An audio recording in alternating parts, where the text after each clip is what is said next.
President Kennedy begins a tour of 4 space installations at Huntsville, Alabama, where he is greeted by Dr. Wernher von Braun, space pioneer and director of this research and development center. The missiles on display are dwarfed by the mighty Saturn rocket.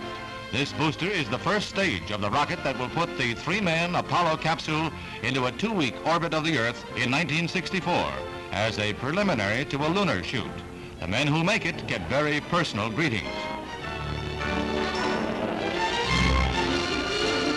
From Alabama to Cape Canaveral, next stop on the tour.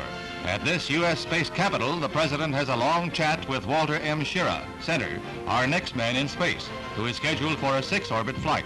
The Commander-in-Chief learns from an expert.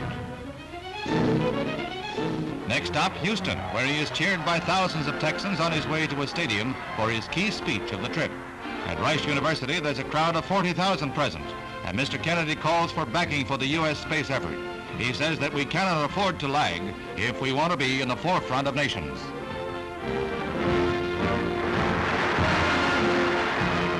Then to the Manned Spacecraft Center, where the $20 billion Apollo project is in high gear.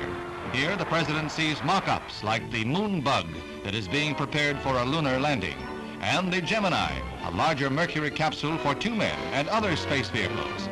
The President receives a briefing on highly classified matter and seems pleased with the progress report when he inspects the apparatus that the U.S. is making ready for further conquests of space.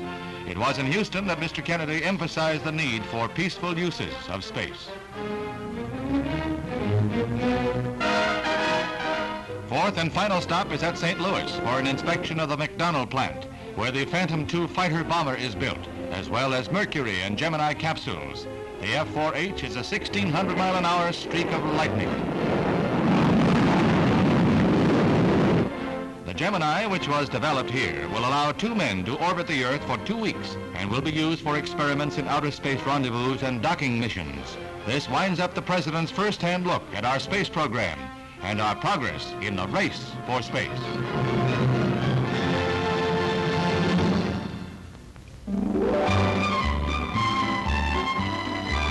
Leather is falling into step in the fall fashion parade.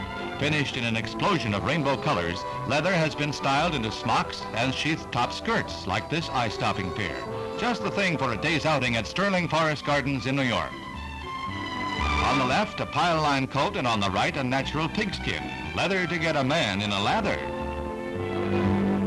Designers have let their imaginations run riot. They've even captured a leopard to line this hooded suede.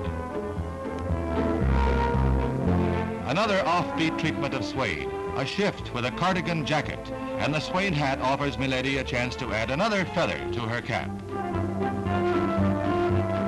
To enhance the classic tweed, this 3-piece suit is trimmed with suede, and hidden beneath the sweeping lines of the coat is a leather blouse.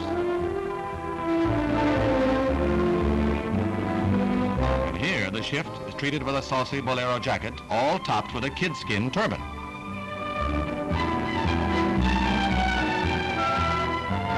The chest revealed in suede with a matching tote bag. These are the fashions aimed at women who want something different. And name me one woman who doesn't.